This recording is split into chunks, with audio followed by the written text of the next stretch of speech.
Hello students, मैं doctor Jitendra Singh, department of mathematics, RR college Alwar. आज हम एनालिटिक कंटिन्यूएशन पार्ट सेकंड के साथ फिर हाजिर हैं।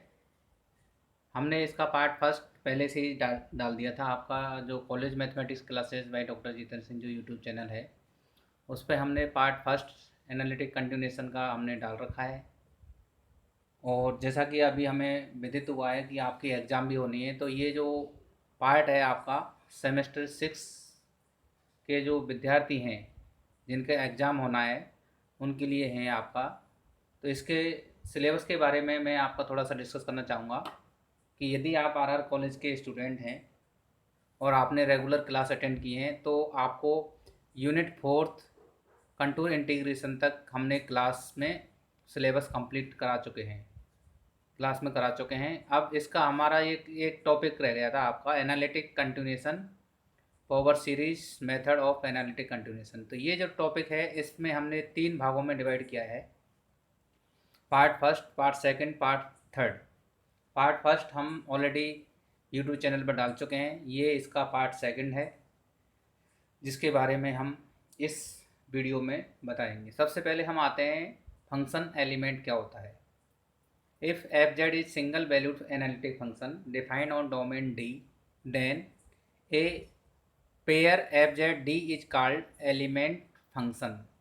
इफ़ टू एलिमेंट फंक्शंस, ये एलिमेंट फंक्शन है आपके, तो ये जो पेयर है आपका एलिमेंट फंक्शन के रूप में डिफाइंड होता है।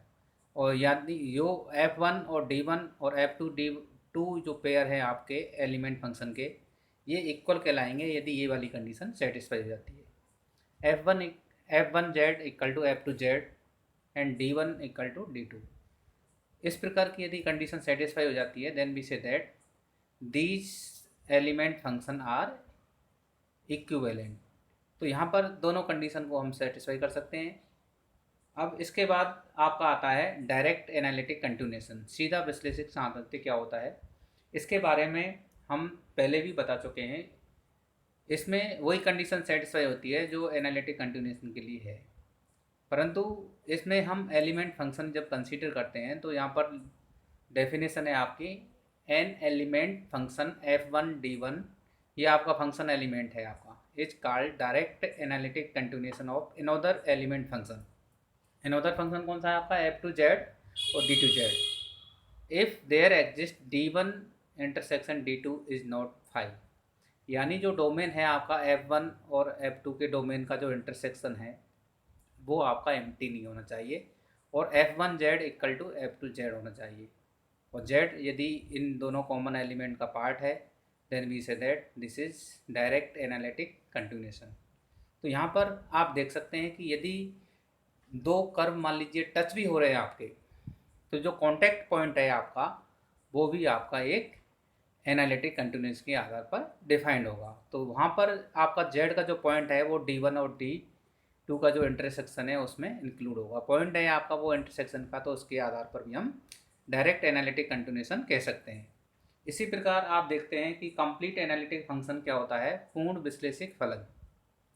इसके आधार पर यदि आप देखेंगे कि हमें कुछ सीरीज के रूप में फंक्शन दिए गए हैं, सपोज एफ जेड भी analytic function in domain D and F1 F2 F3 up to Fn are analytic continuation. तो यहाँ पर analytic function in domain D1 D2 D3 और Dn में, तो यहाँ पर ये जो फंक्शन है आपके D1 और D2 D3 up to Dn, corresponding जो फंक्शन है वो इसमें एनालिटिक फंक्शन है। तो if there exist a function F Z, ये function F Z capital F Z है, आप इसको ध्यान रखना है, इस प्रकार एग्जिस्ट करेगा कि F z equal to F1 होगा in D1, f z equal to F2Z होगा इन D3, D2 D3 up to Dn। तो इस प्रकार के जितने भी फंक्शन हैं वो आपका कंप्लीट एनालिटिक जो है आपका कंटिन्यूएशन के आधार पर होगा। तो कंप्लीट एनालिटिक कंटिन्यूएशन जो आप कंसीडर करेंगे उसके आधार पर हम कह सकते हैं। तो कंप्लीट एनालिटिक फंक्शन के रूप में यदि कोई एक कॉमन फंक्शन इस प्रकार होता है जिसमें f Z capital F1 F2 up to F10 के बराबर है करस्पॉन्डिंग डोमेन के आधार पर, तो then we say that this function is complete analytic function. तो इसके आधार पर हम इसको कंसीडर कर सकते हैं। इसी प्रकार एक इम्पोर्टेंट थ्योरम है आपकी यूनिक्यूनेस ऑफ एनालिटिक कंटिन्यूएशन, विश्लेषिक सातत्य की अद्वितीयता। तो इसमें आप कंसीडर करेंगे कि ये यहाँ पर कोई भी कॉमन जो है आपका, there can not be more than one continuation of analytic continuation f two z into the same domain. तो एक ही प्रांत में विश्लेषिक सातत्य एफ टू जेड का एक से अधिक सातत्य नहीं हो सकता। तो ये एक थ्योरम में आपकी थ्योरम के रूप में है, इसका प्रूफ हम इसमें देंगे। तो इसके आधार पर आप देख सकते हैं कि पहले स्टेटमेंट समझ में आना चाहिए कि एक ही प्रांत में विश्लेषिक सातत्य एफ टू जेड का एक से अधिक सातत्य नहीं हो सकता है, तो यानी यूनिक्यू होगा आपका। तो इसमें यदि है तो वो दोनों यूनिक्यू की कंडीशन को सेटिस्फाई करेंगे। तो यहाँ पर इसको यदि हम प्रूफ देखते हैं तो माना फलन f1z प्रांत D1 में विश्लेषिक है। इसी प्रकार D2 में एक अन्य विश्लेषिक फलन f2z है। तो ये हमने दो फलन f1 और f2 आपने कंसिडर किए हैं। f1 D1 में विश्लेषिक है और f2 D2 में विश्लेषिक है।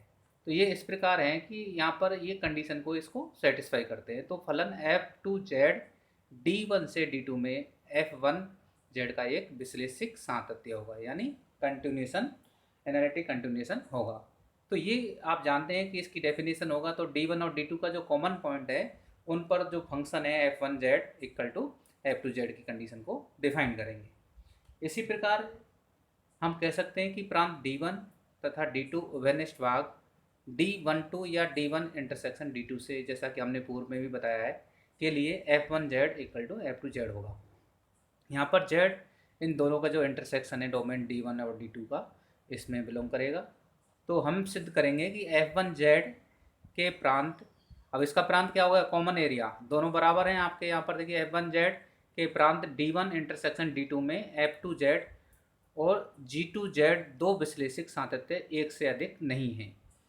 ये कंडीशन आपको माननी चलेगी। हमें सिद्ध करना है कि f1z के प्रांत D1 इंटरसेक्शन D2 में f2 और g2 दो विश्लेषिक सातत्य एक से अधिक नहीं है। तो यहाँ पर हम दोनों कंडीशन को लेके चलेंगे। तो अब यदि माना f2z D1 से D2 में f1z का कंटिन्यूएशन है, एनालिटिक कंटिन्यूएशन है, तो यहाँ पर क्या होगा, f1 के साथ है f2, तो यहाँ पर f1 इक्वल टू f2 होगा। किसके लिए, z belong to D1 intersection D2। इसको दे दिया हमने इक्वेशन नंबर 1। इसी प्रकार यदि f2 g1 के साथ यदि हम कंसीडर करते हैं, इसी प्रकार यदि फलन g2z D1 से D2 में f1z का विश्लेषिक सातत्य है, तो विश्लेषिक सातत्य की परिभाषा से हम कह सकते हैं कि f1z equal to g2z for all z belong to D1 intersection D2। इसको इक्वेशन नंबर हमने दे दिया 2। तो इस प्रकार आप कह सकते हैं कि हम f1 जो फलन है आपका f2z और g2z का एक ही प्रांत D2 में विश्लेषिक फलन है। तो समीकरण 1 तथा 2 से f2z इक्वल टू g2z होगा। तो यहाँ पर यदि हमने यूनिक्यूनेस के लिए हम कंसीडर कर रहे हैं कि एक फलन, एक से अधिक फलन यदि है तो वो यूनिक्यू होंगे।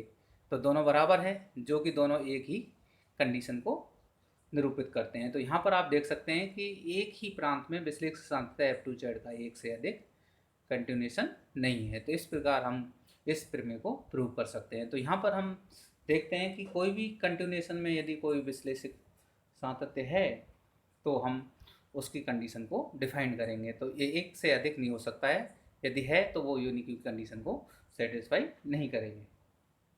एग्जाम्पल के लिए यदि देखिए एक सीरीज है f1z sigma n equal to 0 to infinity z की पावर n। इसी प्रकार f2z आपका इस प्रकार सीरीज है, इसको हम विस्तार रूप में भी लिख सकते हैं। Then prove that f2z is analytic continuation of f1z। तो यदि इस टाइप की सीरीज यदि आपके पास आती है तो आपका एक सवाल आपका इस सीरीज टाइप में आएगा। तो इसके लिए हमने पूर्व में जो वीडियो जारी किया है पार्ट फर्स्ट, उसमें भी हमने एक एग्जांपल दिया है। तो उसमें भी हमने जो सर्किल के रूप में सीरीज जो दी गई थी उसमें वृत्त के रूप में आपको कंसीडर कर रखा था। अब यहाँ पर देखिए इसको वृत्त के रूप में हम कंसीडर कर सकते हैं कि z माइनस z0 की पावर n।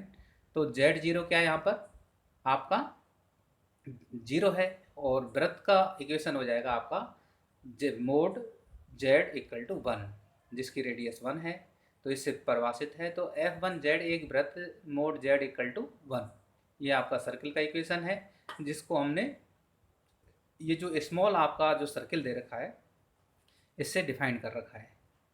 तो यहाँ से आप देख सकते हैं कि इसकी रेडियस आपकी वन है और ये D1 में विश्लेषित है। तो ये D1 है आपका, और ये आपका D2 है, ये बड़ा वाला आपका जो इस वाले सर्किल के रूप में यदि हम परिभाषित करते हैं। तो यहाँ पर आप देखेंगे कि इसका यदि विस्तार करते हैं तो F1Z इक्वल टू, इसका यदि हम one plus Z square one plus Z square plus up to so on, तो one upon Z geometric series है आपका, उसके आधार पर हम इसका समेशन का फॉर्मूला याद कर सकते हैं। तो ये एक सीरीज प्राप्त होती है जिसका समेशन आपका ये प्राप्त होता है।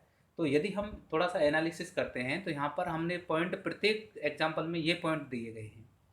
तो यहाँ से देख सकते हैं कि सर्किल C1 आपका, ये जो सर्किल है आपका जिसका डोमेन D1 है, यहाँ पर इसका इक्वेशन होगा Z का जो मोड है इक्वल टू वन, जिसका रेडियस होगी आपकी वन, और Z0 जो सेंटर है आपका जीरो हो जाएगा। Radius of convergence of the series one upon r n, इस फॉर्मूले से आप निकाल सकते हैं, this is equal to one.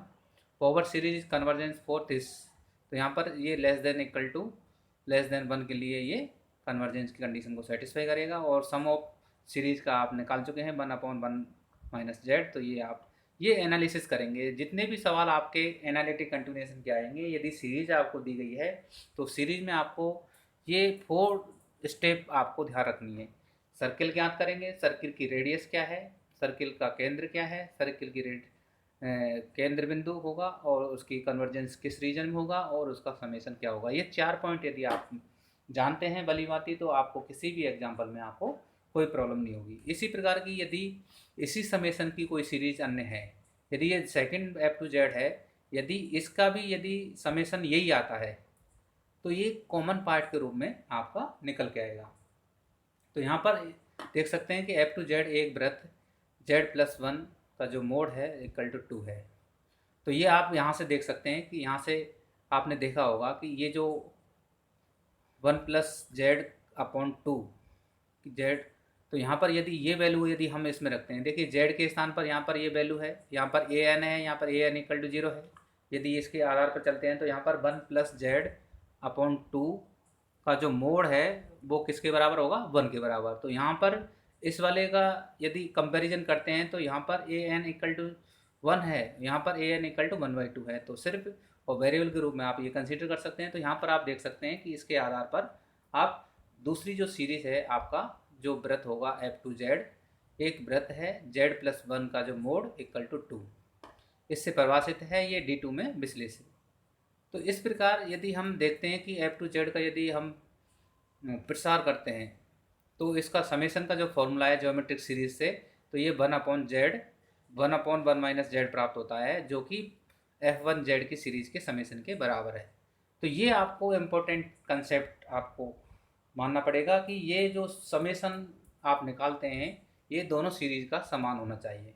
यदि समान है तो यहाँ पर जो कॉमन पॉइंट है आपका डोमेन का, वो उसके अंतर्गत फंक्शन दोनों आपके एनालिटिक कंटिन्यूएशन में निर्धारित होंगे।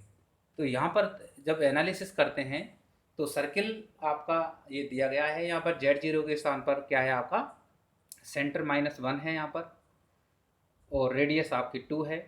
फॉरवर्ड सीरीज कन्वर्जेंस हो जाएगी कि Z+1 का जो मोड है वो लेस देन 2 के लिए ये कन्वर्जेंस होगी, और इसके आधार पर हम समेशन यदि हम निकालते हैं तो यहाँ पर देखिए ये ज्योमेट्रिक सीरीज का फॉर्मूला हमने अप्लाई किया है।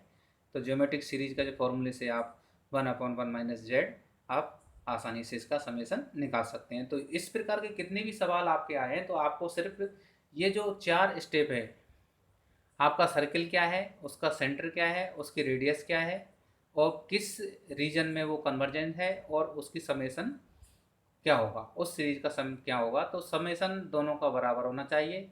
रीजन डिफरेंस हो सकता है परंतु उसका जो समेशन है आपका वो इक्वल होना चाहिए। यदि इस टाइप की कंडीशन सेटिस्फाई होती है then we say that these function are analytic continuation in common part. तो यहाँ पर हम कह सकते हैं कि प्रांत D1 व D2 के एक ही आंतरिक उभयनिष्ठ भाग D1 इंटरसेक्शन D2 में F1Z इक्वल टू F2Z होंगे। तो यहाँ पर Z जो है आपका कॉमन एरिया का पार्ट है, तो हम कह सकते हैं कि F2Z D1 से D2 में एक F1Z का विश्लेषिक सातत्य कहलाएगा, एनालिटिक कंटिन्यूएशन कहलाएगा। तो इस प्रकार के यदि सवाल आते हैं तो आप आसानी से इसको निकाल सकते हैं।